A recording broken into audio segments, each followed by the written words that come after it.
Taylor is in a flex position. So extension obviously is the complete and total opposite. But what contributes to it? To get into extension, he's like very zen right now, right? To get into extension, two things to look for.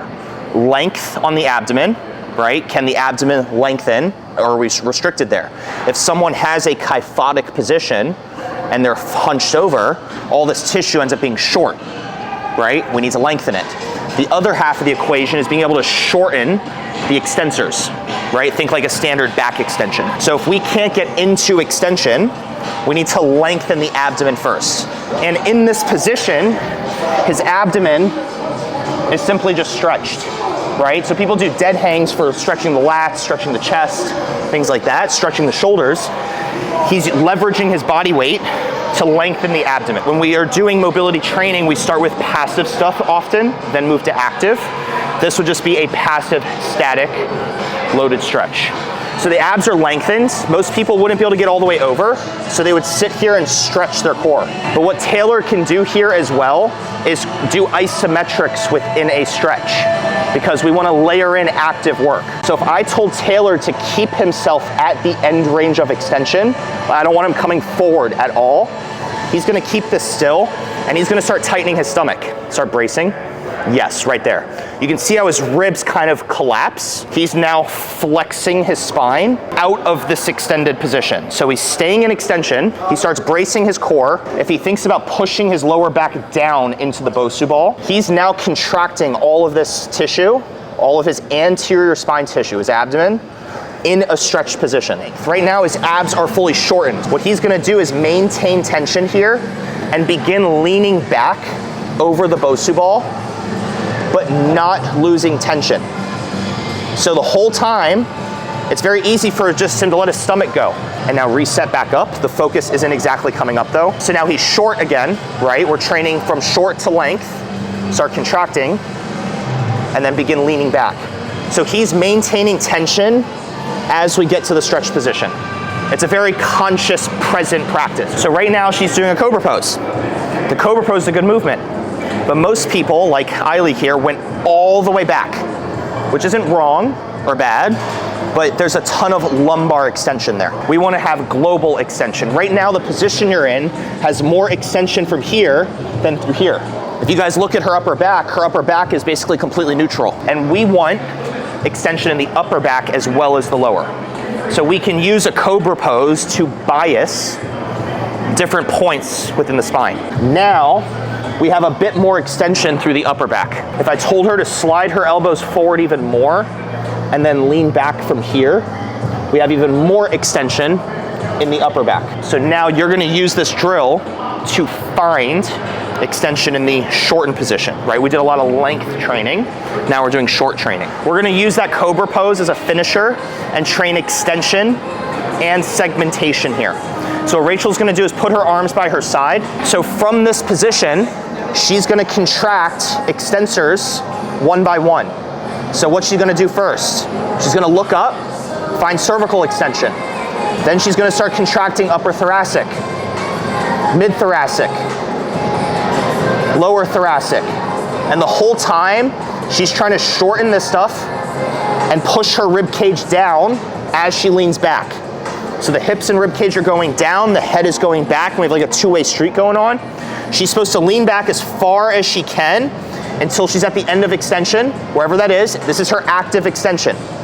Now she's gonna come back down one vertebrae at a time. So she's gonna basically be putting down her stomach inch by inch back down to the floor. So it's a controlled movement, right? She's trying to isolate each individual vertebrae on the way up and on the way down.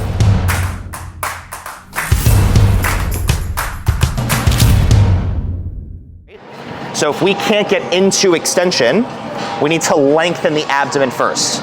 And we're gonna go do loaded stretching to start, and then we're gonna do some other stuff. We are essentially, this is one notch too low, doing a dead hang with extension in mind.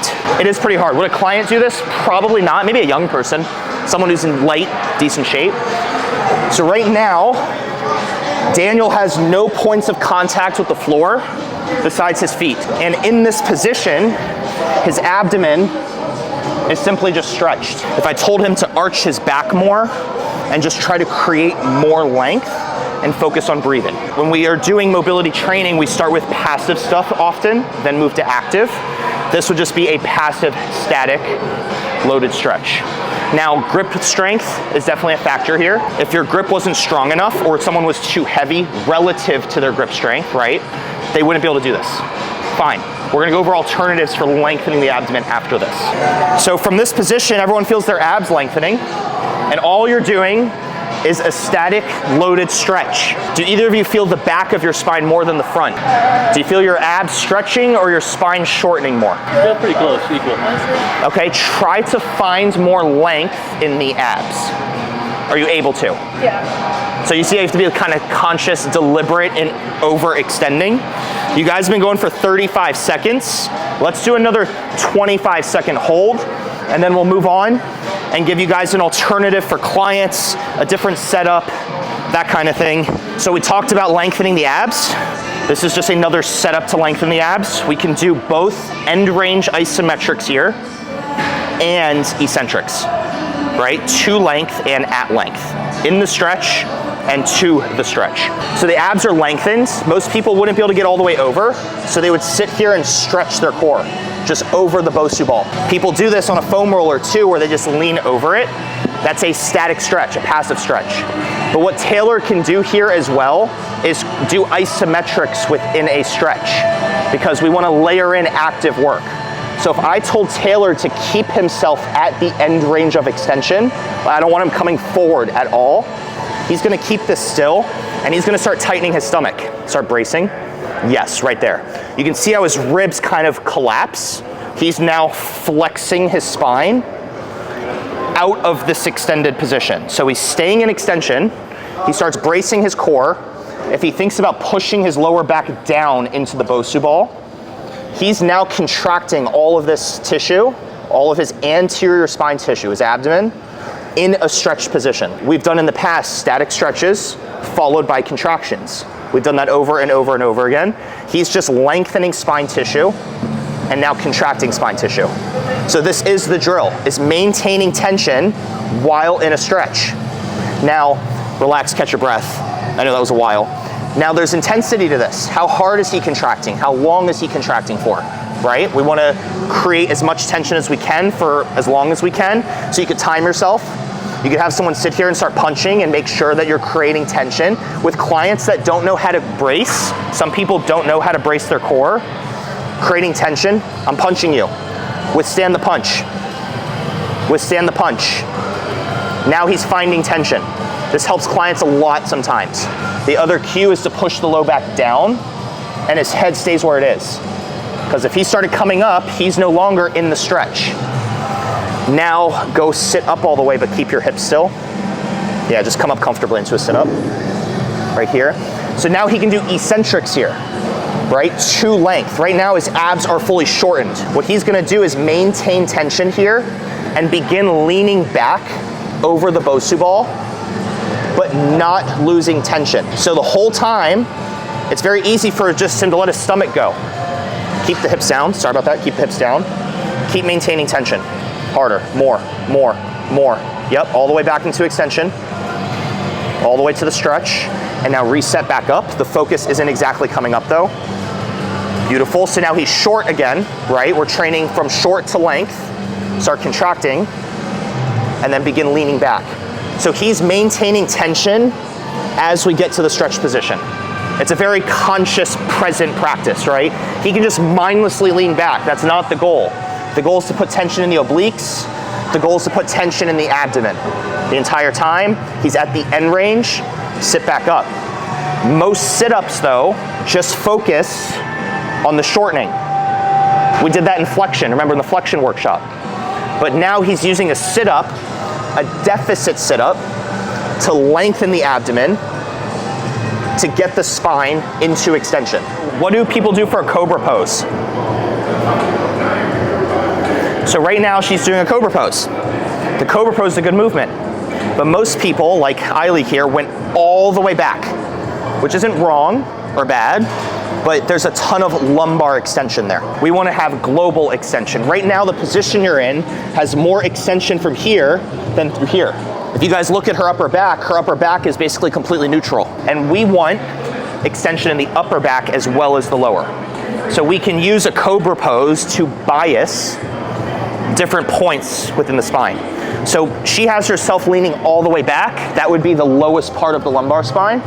She's gonna bring her hands forward and actually go on her elbows. Yeah, a little bit further, right there. Now, we have a bit more extension through the upper back, right? If I told her to slide her elbows forward even more and then lean back from here, we have even more extension in the upper back.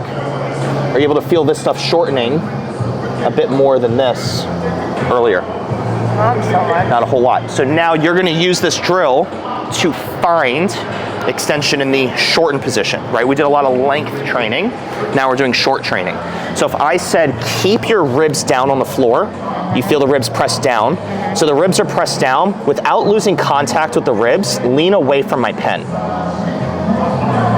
Are you able to find any more extension through here? Yeah, a little bit. So now, as always, we're trying to find more engagement. So think, my ribs are still on the floor. Can I lean back any further? It feels like tight, like between like my shoulder blades. Yes, you should feel like a shortening sensation right along the erectors of the thoracic spine, right? Because everyone's doing Cobra poses for the lower back, and that's not wrong or bad. It's just a different thing, right? You feel like almost your upper neck too. So now if I told you to tuck your chin down, can you keep the cervical spine out of it relative to the thoracic spine? Do you see how you're getting less of this stuff, more of this stuff, and not everything just down here? And so now if people walk around in anterior pelvic tilt like this, do they need more lumbar extension? No, they need lumbar flexion normally, which is why we do Jefferson curls and sit-ups. But if people are in a kyphotic position, do we need more thoracic flexion or thoracic extension? Thoracic extension, which is why, generally speaking, the lumbar spine, people need flexion. The thoracic spine, people need extension, because they need to put both sides in the opposite direction. Now, this is where things can be layered in even further, which is really important for people who struggle with rotation, because I know you suck at rotation going one way. Remember, we did a whole video on it. We can do rotation with extension. So what you're gonna do is keep your hips still, and you're gonna rotate your elbows towards tailor with your shoulders, and now extend your spine from there. So right now, in essence, her hips are squared, her torso's twisted to the side, and she's now training extension and rotation here. So now lean back and try to find extension through the thoracic spine. Are you able to feel like a bias to the left side?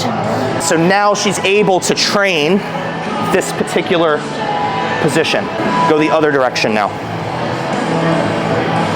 Hips are still, and then extend.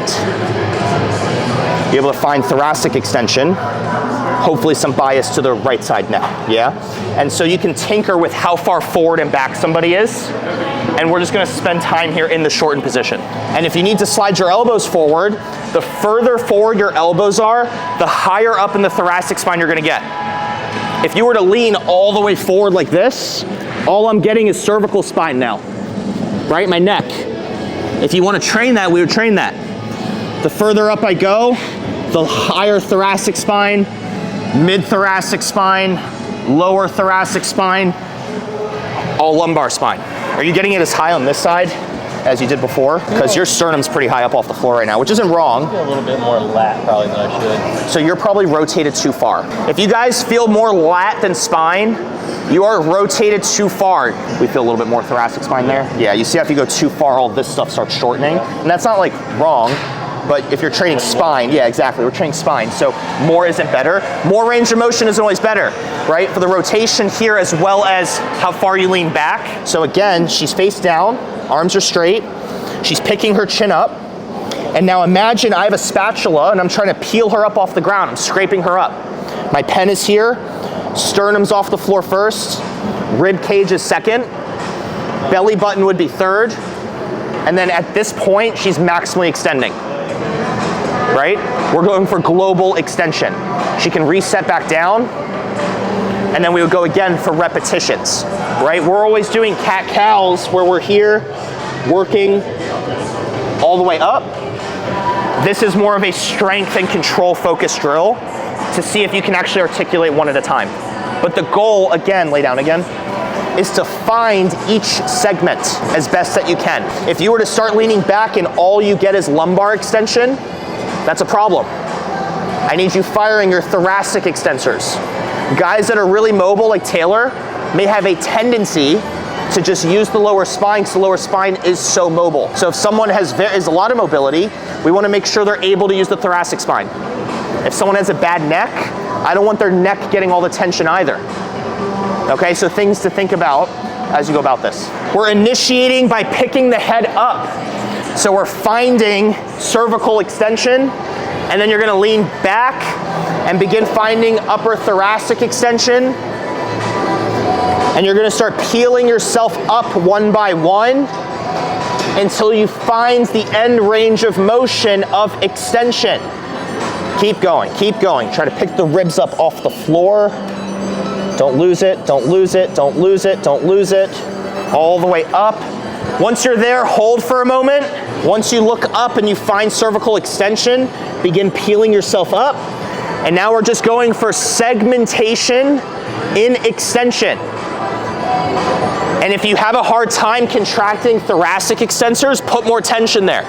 If all the tension funnels to the lumbar spine, that's not exactly what we want. A brief pause, and then come back down one by one. You good? You look hurt right now. Huh? Your neck? So if your neck gets in the way, that's a good teaching point. Let's say Taylor says his neck gets in the way. Huh? Fatigue? That's okay. But for clients though, if a client gets too much neck stuff, I would tell him to keep his chin tucked and then extend from here. But keep looking down the whole time. So now he's not extending from the neck so much. That should allow for him to find more thoracic and lumbar. Right? There isn't as much tension there. It's not better or worse, it's just different. So how do you not put as much pressure on your lumbar spine? So if you feel too much lumbar spine, you're pushing your hips too hard into the floor and you're pushing your belly button too hard into the floor.